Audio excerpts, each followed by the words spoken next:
muito bem-vindo ao canal Escrevendo Renovo. Meu nome é William Nobre, sou pastor na Adebras Parque Ribeirão Preto e meu pastor presidente é o pastor Davi Alves da Fé, do campo da cidade de Ribeirão Preto. E estamos aqui para estudar mais uma lição da revista do terceiro trimestre da editora Betel, com o tema Triunfando sobre as Batalhas e Adversidades da Vida.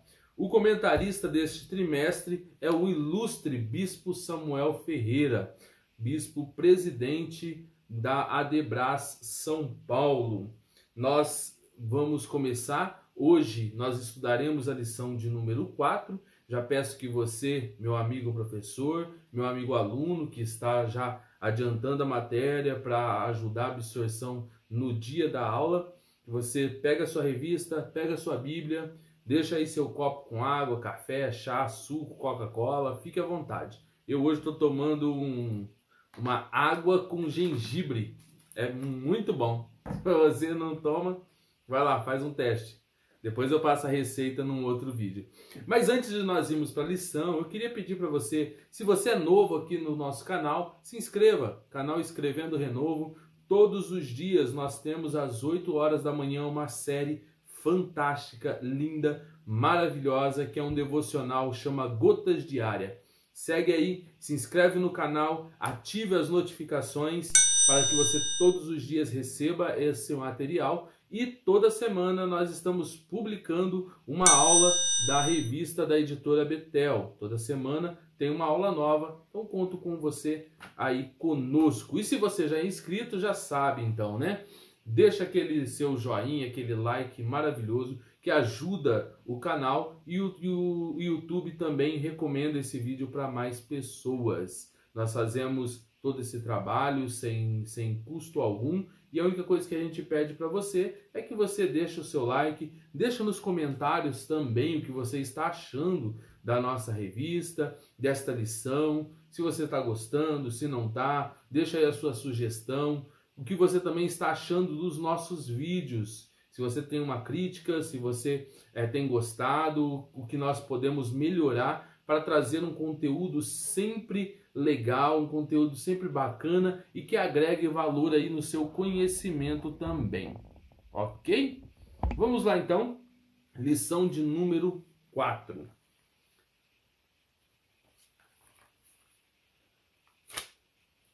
A lição de número 4, ela será lecionada no dia 25 de julho, no próximo domingo. O título da lição, o tema da lição é As lições de uma figueira infrutífera. Já dei uma olhada, estudei a lição um pouco antes e assim, o conteúdo está sensacional. Nós fizemos também um review, vou deixar aqui nos cards, ou aqui, vai estar em um dos lugares aí. Vai aparecer o nosso link para o review da revista, onde nós falamos de toda a revista, olhamos ela toda por dentro, falamos sobre o nosso comentarista e sobre a editora Betel, que sempre tem vindo aí com novidades. Deus abençoe a editora Betel. Vou deixar também aí na descrição o link da editora Betel, se você quiser adquirir algum dos produtos. E também, deixa eu fazer menção aqui, eu até hoje não fiz uma menção e alguém esses dias me perguntou: Pastor, por que você não fala do seu livro? Vou deixar o link também se você quiser adquirir o meu livro. William Nobre, sou eu. O livro com o tema Ainda Estamos em Sitim.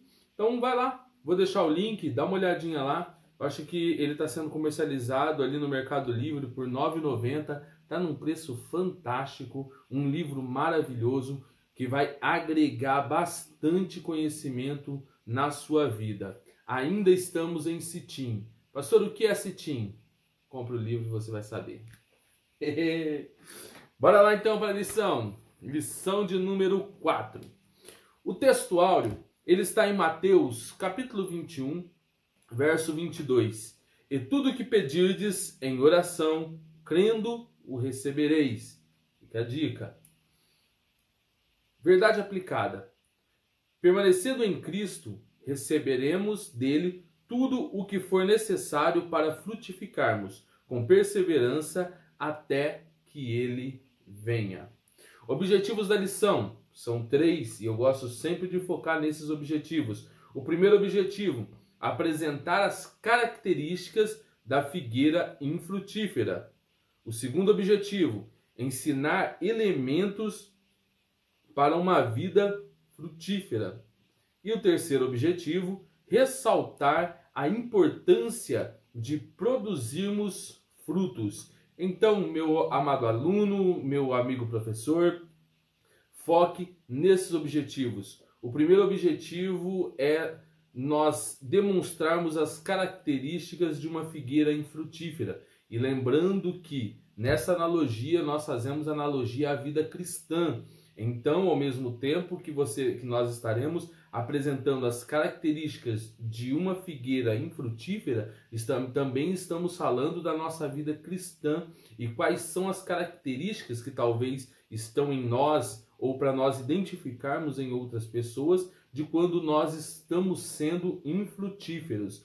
O segundo objetivo, nós vamos ensinar quais são os elementos para uma vida frutífera. Se eu identifico que eu tenho vivido uma vida que não tem dado frutos, então o que eu preciso fazer agora para que comece a dar frutos? E agora, ressaltar a importância. Parece até que é um assunto que não tem tanta relevância ou até é redundante. Como que eu vou... Todo mundo sabe que é importante dar frutos, nem todo mundo. Nem todo mundo sabe realmente qual é a importância de ser frutífero, de dar frutos, tá bom? Muitas pessoas vivem apenas para si e não se importam com os outros. Vamos lá então. Texto de referência. Texto de referência, Mateus 21, que é justamente o texto que fala sobre a videira infrutífera no Evangelho de Mateus. Verso 18 até o verso 21. E de manhã, voltando para a cidade, teve fome. Está falando de Jesus. E, avistando uma figueira perto do caminho, dirigiu-se a ela e não achou nela senão folhas. E disse-lhe: nunca mais nasça fruto de ti. E a figueira secou imediatamente. E os discípulos, vendo isto, maravilharam-se, dizendo: como secou imediatamente a figueira? Jesus, porém, respondendo, disse-lhe: em verdade vos digo que, se tiverdes fé e não duvidardes, não só fareis o que foi feito à figueira, mas até a este monte disserdes: ergue-te e precipita-te no mar, assim será feito. Então, a nossa vida cristã, segundo o texto e as próprias palavras de Jesus, que é a palavra de Jesus, ele faz referência que a nossa vida cristã deve ser pautada na fé. Nós precisamos ter fé se queremos viver uma vida de milagres, se queremos viver uma vida coerente com aquilo que Jesus fez. Olhamos para os milagres que Jesus operou e ficamos maravilhados. E Jesus, quando olhou para os seus milagres e viu os discípulos maravilhados, ele diz: olha, se vocês tiverem fé, vocês vão fazer obras maiores. Maiores do que as minhas, maiores do que essas que vocês estão vendo, tá bom? Introdução. O nosso comentarista, Bispo Samuel Ferreira, ele diz assim na introdução: a figueira simbolizava a nação de Israel, assim como a árvore, que possuía folhas, mas não frutos. Israel tinha vida religiosa, mas não possuía experiência prática de fé, que resultasse num viver piedoso. Então tome muito cuidado. Eu sempre adverto a respeito da religiosidade. Nós precisamos ter muito cuidado. Apesar de eu gostar e achar que a religião, sim, ela ajuda as pessoas a terem ciência da vida que estão vivendo e como mudar de vida. Algumas pessoas não podem viver soltas, elas precisam de regras, elas precisam de limites para que continuem no caminho. Mas nós temos que ver até onde esses limites estão sendo benéficos e até onde eles têm prejudicado a nossa caminhada com Cristo. Na verdade, a religiosidade às vezes pode nos impedir no nosso relacionamento com Cristo. Deixa eu dar um exemplo para nós partirmos para o tópico 1.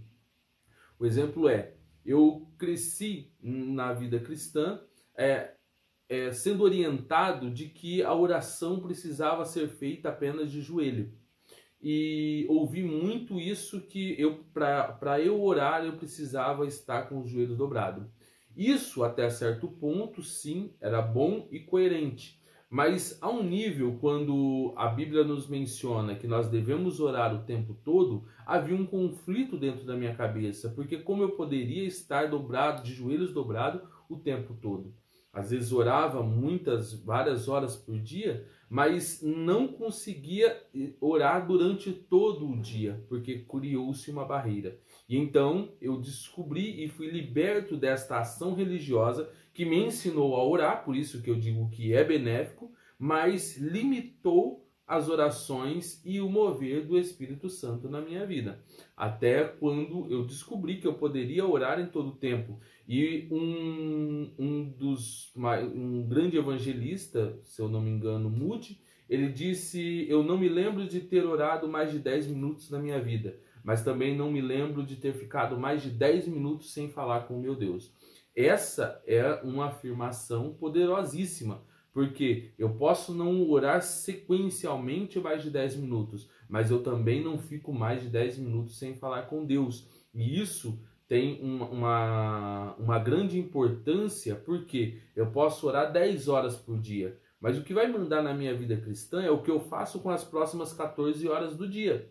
Aonde eu estou, com quem eu estou e o que eu estou falando ou fazendo. Agora, quando eu tenho de 10 em 10 minutos um relacionamento com Deus, eu entendo que Ele está comigo a todo momento. Então, todas as minhas práticas são coerentes com alguém que tem o temor de Deus em todo momento e não só enquanto está ali num devocional, numa leitura bíblica ou num período de oração mais longo. Ok? Estamos entendidos? Então, bora lá. Primeira característica. Primeiro tópico, característica da figueira infrutífera. Com fome, Jesus avistou uma figueira perto do caminho. Ao perceber que não havia nela frutos, proferiu um juízo. Ela tinha uma aparência enganosa, as folhas a denunciavam. Essa figueira é um símbolo da hipocrisia da religiosidade judaica e sua falsa aparência de santidade. Então, muito cuidado com aparências de santidade. Muito cuidado com uma religiosidade que exala ou expressa uma santidade exacerbada. Muito cuidado com esse tipo de características, porque nós encontramos Jesus amaldiçoando esse tipo de conduta, tá ok? 1.1. Uma figueira atraente. O Senhor Jesus encontrou a figueira em uma região conhecida como Casa dos Figos, Betfagé, próximo de Betânia. Jesus sentiu fome ao passar pela Casa dos Figos, mas nada encontrou senão folhas.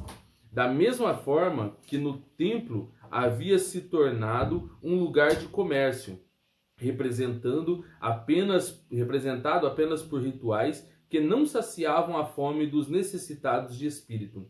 Essa figueira atraía os famintos, mas não saciava a fome. Ainda hoje existem pessoas que possuem aparentemente uma vida espiritual deslumbrante, mas são infrutíferas. O que o comentarista ele quer nos levar, pelo menos a minha forma de interpretar o comentário que ele faz, é nos levar a um pensamento ou a uma reflexão de que nós os cristãos, nós precisamos ter uma vida que chame a atenção daqueles que estão lá fora, daqueles que estão famintos, mas não só chamar a atenção, nós precisamos ter o que oferecer a essas pessoas. Não são poucos os casos de pessoas que precisam de uma palavra, que precisam de uma orientação, e elas recorrem a um cristão. tanto um cristão de banco, um membro, quanto a um diácono, um cooperador, um presbítero, um pastor, um líder. E quando essas pessoas recorrem a eles, elas esperam que as suas necessidades ou que dali venha uma palavra que vai saciar a sua fome. E algumas pessoas não se acham na obrigação de ter uma palavra que vai fazer aquela pessoa levantar. Uma palavra que vai fazer com que o espírito imundo da vida daquela pessoa fuja. Olha, até mesmo os músicos, eles precisam ter um louvor e uma canção que vai expulsar demônios. Quando Saul estava endemoniado, ele chamava Davi. Por que chamava Davi para tocar harpa? Porque enquanto Davi tocava a harpa, saía unção do seu dedilhar.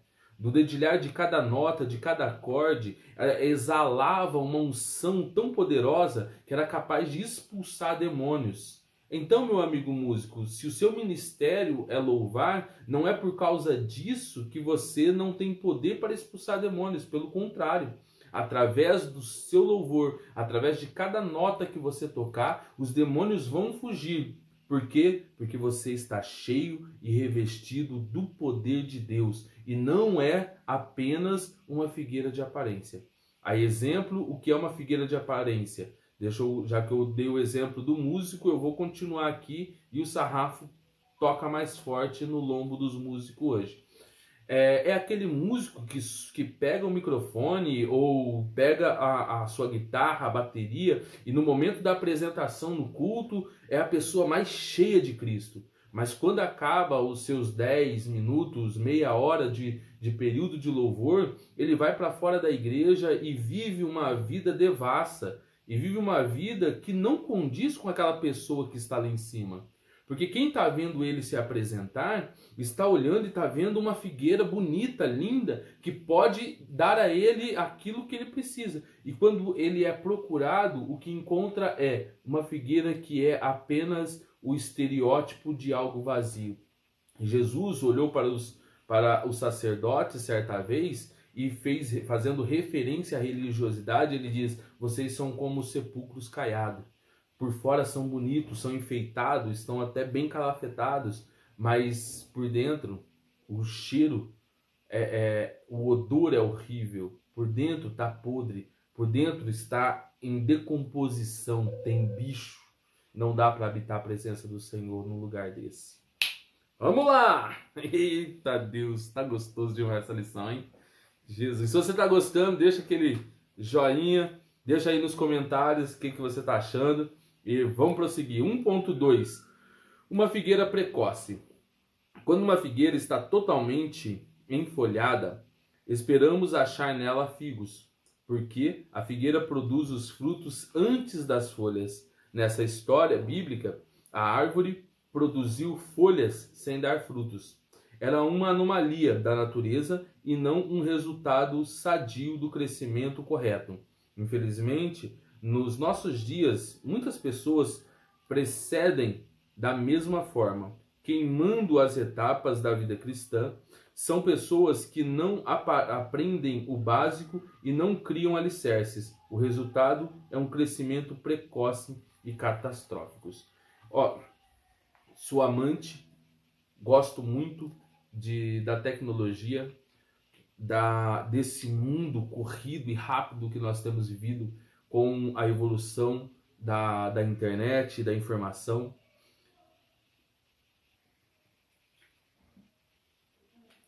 Porém, ela tem revelado cada vez mais pessoas que têm se mostrado precoces.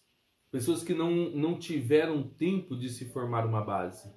Hoje, ao me converter com 11 anos e meio e assumir a minha primeira igreja com 21 anos de idade, eu olho para a escola que eu tive, o tempo que eu passei aprendendo, o tempo que eu passei consumindo o conteúdo, absorvendo as lições das minhas lideranças, e faço questão de mencionar hoje pastor presidente de honra do campo de Ribeirão Preto, pastor Narciso da Fé.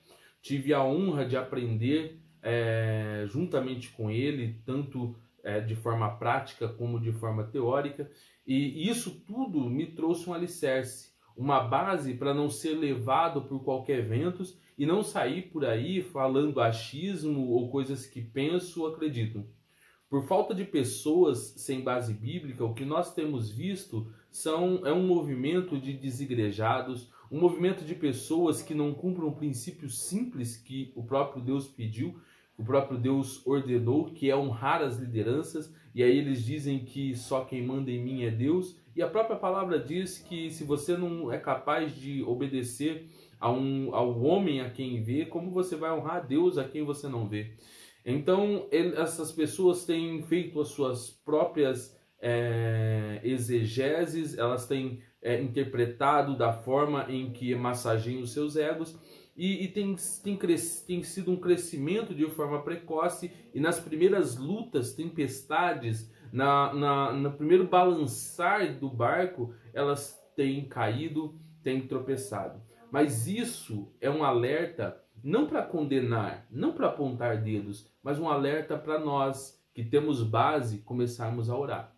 Porque parte desta culpa é nossa também, porque nós nos mostramos arredio, nós nos mostramos punitivos, nós apontamos dedo, mas temos dificuldade hoje de apontar uma solução, porque são dois mundos conflitando, que é o mundo analógico e o mundo digital. Então, algumas pessoas quem nasceu de 2000 para cá, eles não conheceram a forma analógica que nós conhecemos. E algumas pessoas, como eu, por exemplo, que peguei tanto a parte analógica e fazendo parte do digital, você tem um certo conflito, tanto intelectual, espiritual e físico. Mas a forma de adaptar e não deixar apenas que todas as bases sejam apenas analógicas e também não consiga balancear os dois extremos, isso precisa ser mudado para que nós possamos, como igreja, crescer, dar força aos precoces. E Paulo deu a receita, né? Paulo diz: os mais fortes suportem os mais fracos. Ele não diz os mais fortes rebenta os mais fracos, bate neles, humilha eles, acaba com eles, vai no Facebook, no Instagram, posta, acaba. Não, suporta. Suporta e vamos ensinar. Cara, caiu? Vem cá. Vamos. É daqui que você tinha que começar. É daqui que você precisava ter começado. Um teólogo que eu gosto muito, Iago Martins, do canal Dois Dedos de Teologia, ele fala um pouco da sua experiência e de como ele precisou se afastar em um período da sua vida que ele estava tendo notoriedade na internet. Ele precisou se afastar, obedecendo uma ordem da sua liderança. Ele se afasta da internet, cria mais bagagem, estuda mais, consegue respaldos bíblicos para as teorias, para o que ele estava criando, estudando, e depois de 2 anos, se eu não me engano, ele conta no seu testemunho, ele volta e assim, de forma sensacional, tem muita informação, muita base bíblica para pregar e falar do evangelho como ele sabe falar. Depois eu posso até deixar também aqui o canal dele, o link do canal, Dois Dedos de Teologia, Iago Martins, sensacional. 1.3. Uma figueira estéril. Após verificar a ausência de frutos, Jesus pronunciou uma sentença contra a figueira: nunca mais nasça fruto de ti. Apesar de parecer viva, pois tinha muitas folhas, a figueira estava estéril, uma vez que não produzia frutos. A esterilidade da figueira predisse a sua destruição. Uma árvore que não dava frutos e nunca mais daria fruto é um sinal de advertência para todos nós. Não podemos ser estéreis. Devemos produzir frutos dignos de arrependimento. Eu sou filho de baiano, nascido no estado de São Paulo, mas filho de baiano e já morei na Bahia. E o engraçado é que lá, árvore que não dá fruto, eles chamam de pé de mato. Então, quem não dá fruto é só um pé de mato. Que serve para quê? Às vezes uma sombrinha ou outra, mas nunca sacia a fome de ninguém. nunca tem pedrada, nunca tem criança atirando pau, pedra, batendo nela, subindo e arrancando até frutos verdes. Não tem nada, não serve para nada. A hora que bobear é a primeira que é arrancada, são os pés de mato. Então cuidado para você não ser um crente pé de mato, um crente estéril, um crente que não produz fruto, um crente que vive só de aparências. As pessoas precisam chegar em você e encontrar saciedade para a fome que elas sentem. Ou seja, como que eu vou saciar a fome do mundo? Oferecendo pão. Que pão é esse? O pão da vida. Quem é o pão da vida? Jesus Cristo. Porque se você não tem pão para oferecer, te falta Jesus. Então você está faltoso daquilo que o mundo precisa. Vamos lá agora para o 2. Tópico 2. Elementos para uma vida frutífera. Uma vez que a figueira retratava a nação de Israel, o juízo lançado sobre ela adivinha de uma vida improdutiva e sem fé. Após a figueira secar-se, imediatamente os discípulos ficaram maravilhados. Então, Jesus lhes ensinou acerca da fé e da oração, que, juntos com a palavra de Deus, são elementos indispensáveis para uma vida frutífera. Então Jesus aproveita algo que aparentemente era ruim, que não era legal, ele manda a figueira secar e logo em seguida ele ainda ensina para os discípulos uma lição ou um princípio. Porque a fé, ela vai nos ajudar a identificar figueiras que não produzem frutos. A fé também vai fazer com que nós possamos profetizar para a vida daqueles que, ou profetizar para as nossas vidas, ou até mesmo para a vida daqueles que nos cercam, para que as montanhas, as barreiras e as dificuldades, elas saiam, elas se transportem para outros lugares. E assim nós possamos viver aquilo que Deus tem preparado para nós. Porque sem fé, a Bíblia diz que é impossível agradar a Deus.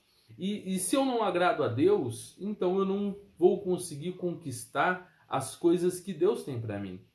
Porque eu não tenho fé para acreditar, para me alegrar com as possibilidades daquilo que Deus tem preparado para a minha vida. Porque as promessas que eu vivo, eu só as vou viver por intermédio da fé. 2.1. Fé, atitude indispensável. Na lição anterior, se você ainda não assistiu, uma atitude de fé. Vou deixar aqui no card também, dá uma olhada lá. Depois que acabar aqui, não sai daqui não, continua aí, para não quebrar aí a sequência e o YouTube achar que você não está gostando da lição. Aí você sai, vai lá e volta. Não, fica aqui, depois você salva aí, volta o vídeo e dá uma olhadinha para você entrar uma atitude de fé. Ou vai na playlist terceiro trimestre da revista, vai estar lá a lição anterior e você assiste ela e entende um pouco mais sobre essa parte de fé. É evidente que Jesus não estava ensinando seus discípulos a amaldiçoar a figueira ou lançar montes ao mar. É bem legal ele ter feito essa citação, porque muitas pessoas vão achar que o que Jesus estava falando é: esse povo que não dá fruto, amaldiçoa eles, joga todo mundo pro fogo, mata tudo, quebra, expulsa da igreja. Não é nada disso que Jesus está ensinando.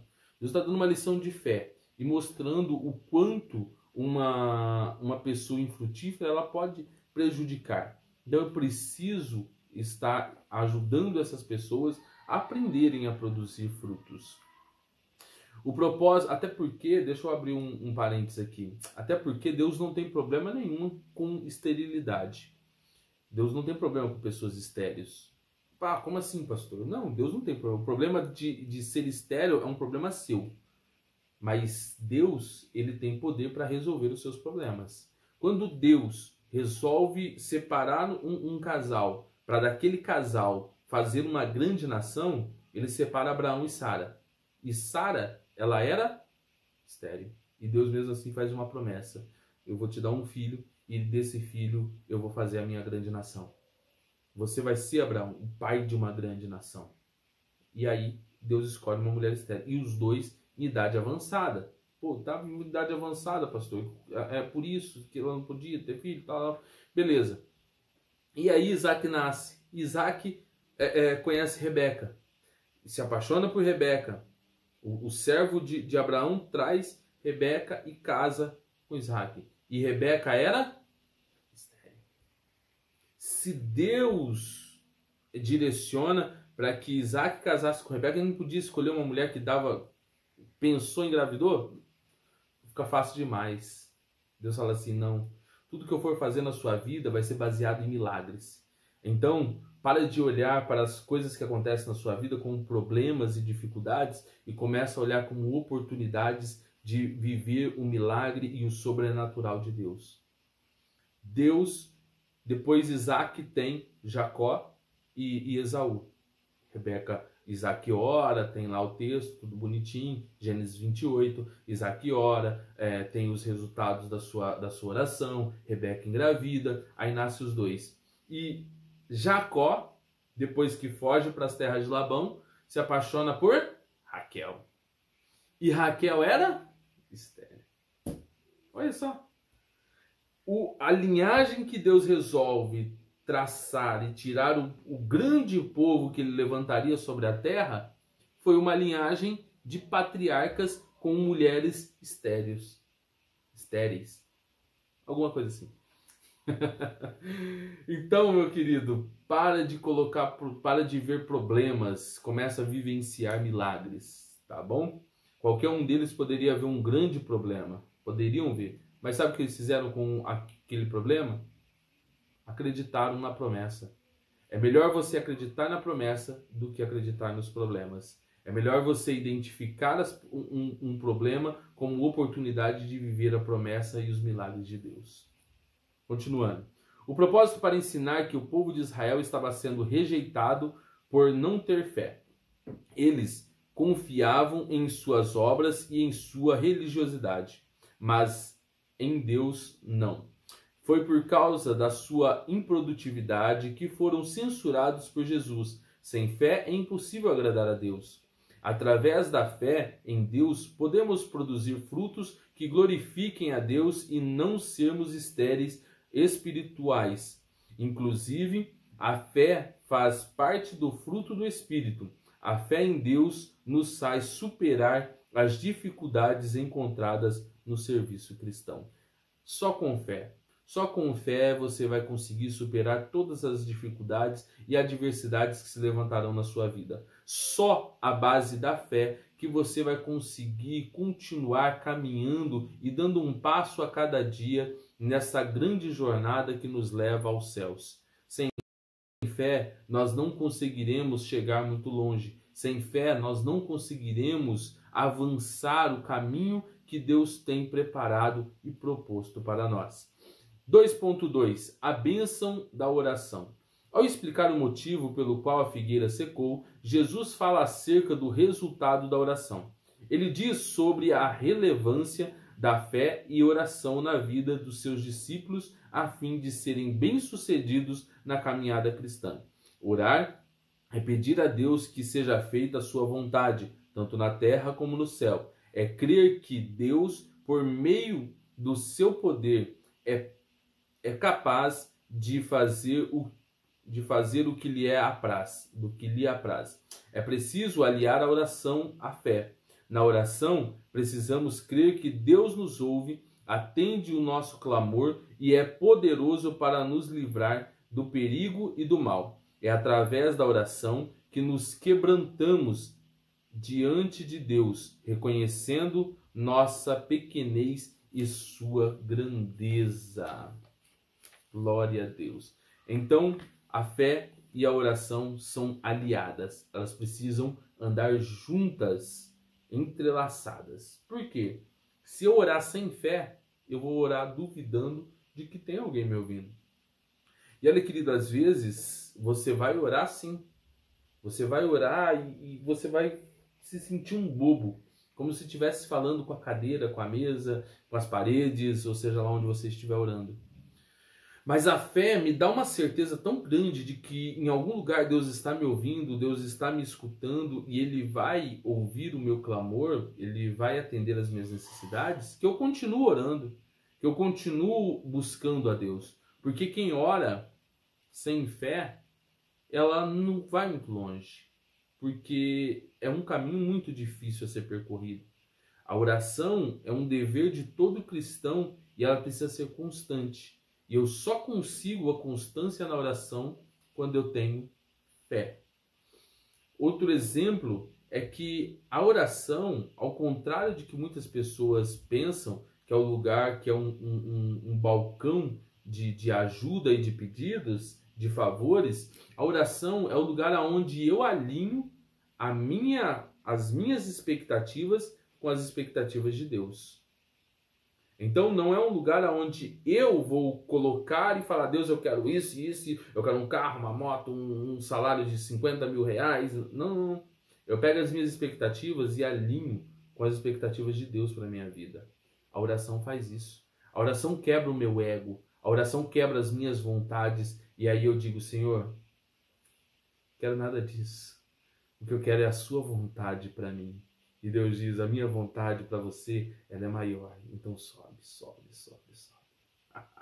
E Deus sobe a régua e Deus começa a cumprir aquilo que nós precisamos. Sabe, um pouco antes de Mateus 6, Jesus está dizendo assim: olha, o Pai, Ele conhece tudo. Ele sabe de tudo que vocês necessitam. Se Deus sabe de tudo, então por que eu preciso orar? Eu preciso orar porque, sabendo de tudo, Deus, Ele deixa uma chave. Eu sei o que você precisa, eu posso te dar o que você precisa, mas tem um princípio. Eu preciso ouvir, eu preciso que você libere, eu preciso que você autorize o meu agir na sua vida. E eu faço isso através da oração. Aí Mateus 6 ele diz: quando orardes assim: Pai nosso que estás no céu, santificado seja o teu nome. Venha a nós o teu reino, seja feita a tua vontade. E como? A tua vontade na terra, como ela é no céu. Aquilo que Deus te prometeu já é realidade no céu.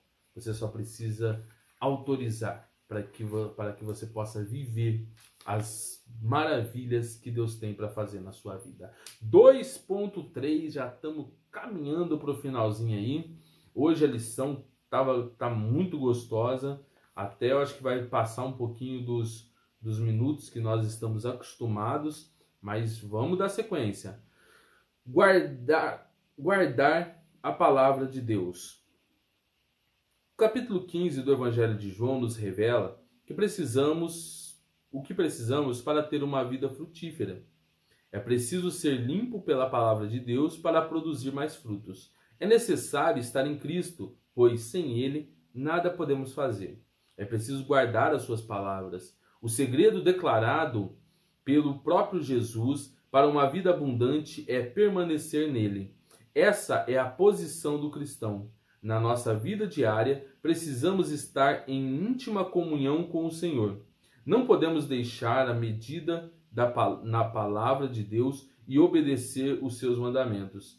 Quem não esconde a palavra de Deus no seu coração está propenso a deixar que a larva do pecado entre e contamine o seu coração. Então, meu querido, lave-se com a palavra, inunde-se da palavra, seja cheio da palavra. Em um dos nossos devocionais do Gota Diária, eu falei sobre essa importância. Da semana passada, se eu não me engano, nós falamos sobre a importância de guardar a palavra, de meditar na palavra todos os dias. É a palavra de Deus quem nos dá suporte, que nos dá base, quem nos dá orientação para uma caminhada de fé.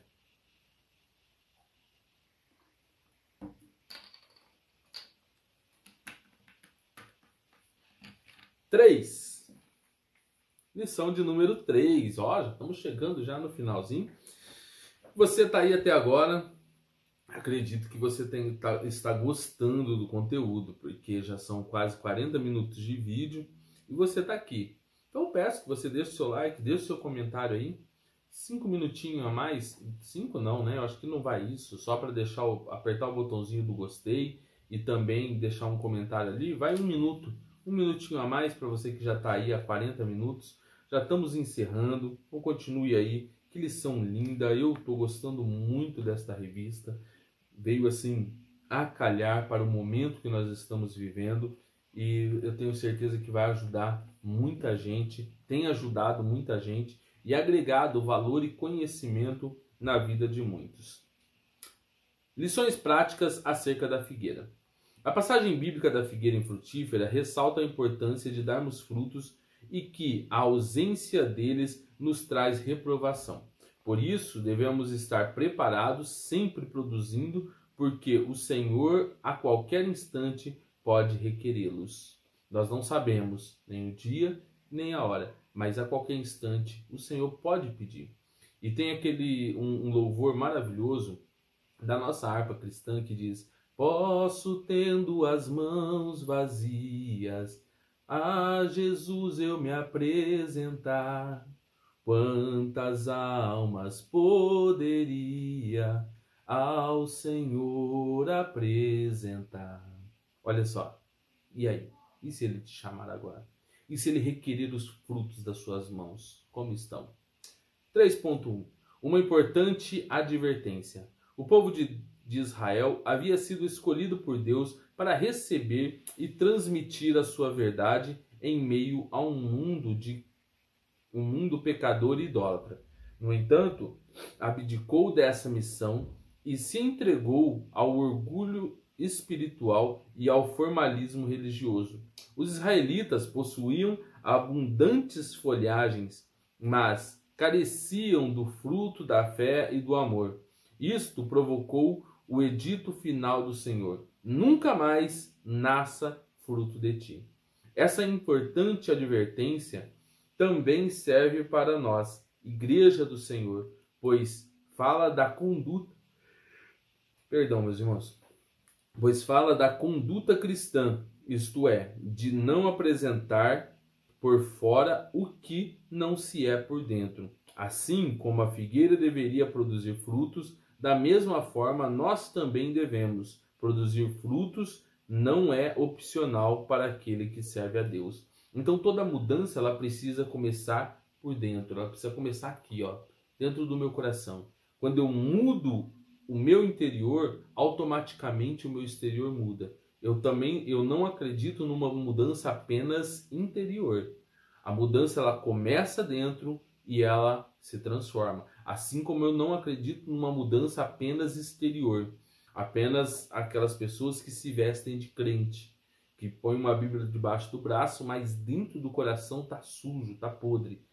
Toda mudança ela precisa ser de dentro para fora. Porque o texto sagrado nos diz claramente: da boca sai aquilo que está cheio o coração. Então, quando eu falo da palavra, quando eu falo de Cristo, é porque meu coração está cheio. Agora, quando eu só uso palavras de baixo calão, quando eu só falo coisas de conteúdo imoral e pornográfico, quando só sai sarro e piadas de cunho negro, eu estou mostrando o que tem dentro do meu coração. E lá dentro está vazio. Eu posso me vestir de crente, eu posso colocar uma Bíblia debaixo do braço, pôr um terno, uma gravata, mas por dentro eu estou com uma folhagem linda, mas por dentro não tem nada, está vazio.